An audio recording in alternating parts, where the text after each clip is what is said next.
À la une également, ce soir, le bilan plutôt morose pour le marché de l'édition française. Bonsoir Pierre Dutilleul. Bonsoir. Soyez le bienvenu sur TV5 Monde. Vous êtes le directeur du syndicat national de l'édition. Alors en 2018, les ventes de romans ont chuté. Pourquoi selon vous ?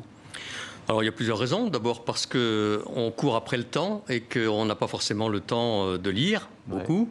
Mais aussi parce que se sont développés le phénomène des séries, notamment les jeux vidéo, les voyages lointains et pas chers, etc., qui sont nos principaux concurrents au niveau de la lecture, d'autant plus que les séries qui sortent, qu'elles soient françaises ou étrangères, sont plutôt de qualité. Ouais.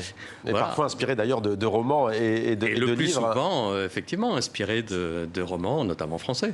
Alors, il faut être précis parce qu'il y a d'autres secteurs, d'autres genres littéraires qui s'en sortent plutôt mieux. Par exemple, la bande dessinée.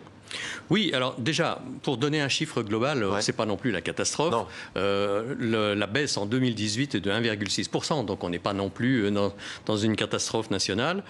N'empêche qu'on a perdu des lecteurs en 2018, 2,5%, ce qui est plus qu'en valeur, mais pas trop dans la BD, effectivement, où il y a un développement phénoménal, notamment des mangas. Alors c'est un marché aussi, on est dans la culture, mais disons-le clairement, vous êtes à la tête d'un syndicat, on est aussi dans les affaires.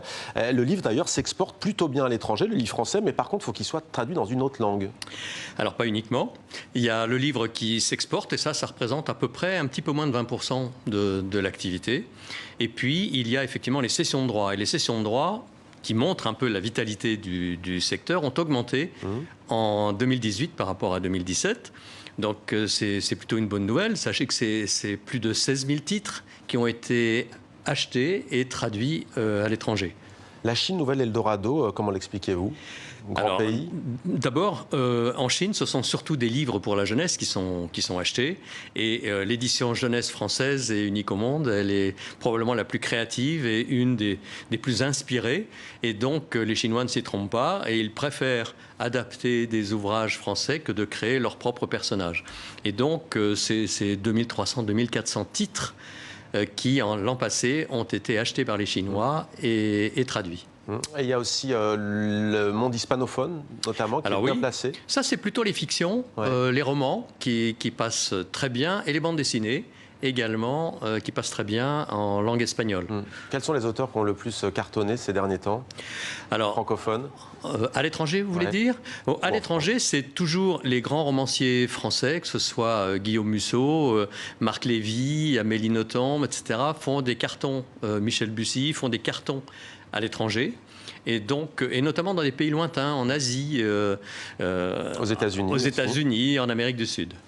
Alors, en Belgique et au Liban, en revanche, le marché recule, contrairement à ces pays qu'on vient de citer. Comment inverser la tendance ? Ce sont des pays francophones. Pour la Belgique, on n'en doute pas. Pour le Liban, il y a un vrai côté francophile. Oui, alors c'est une question toujours d'adéquation d'une production à une population. Je crois que ça peut dépendre des années. C'est pas un phénomène structurel. Je pense que c'est purement conjoncturel. On avait vu le phénomène en France avec la rentrée littéraire qui n'avait pas tenu les promesses qu'on pouvait espérer. Il faut dire qu'il y avait énormément de titres. Et donc, je pense que c'est un phénomène proche de celui-là et que, encore une fois, le développement des séries, des jeux vidéo sont des grands concurrents. Si on comparait le monde de l'édition francophone, que ce soit en Europe, que ce soit au Québec, que ce soit en Afrique également, au Maghreb en particulier, et le monde anglo-saxon de l'édition, quelle est la différence profonde ? Pourquoi le monde anglo-saxon est plus offensif ? Parce que la langue anglaise domine ? Alors, la langue anglaise domine, ça c'est une évidence, donc c'est quelque chose qui est important. Le marché américain lui-même, il est vaste, il est développé, etc. Et les Américains lisent, malgré tout, même s'il y a un petit tassement cette année aussi du marché américain. Il y a les Anglais, les Australiens, les Africains du Sud, un certain nombre de pays d'Afrique.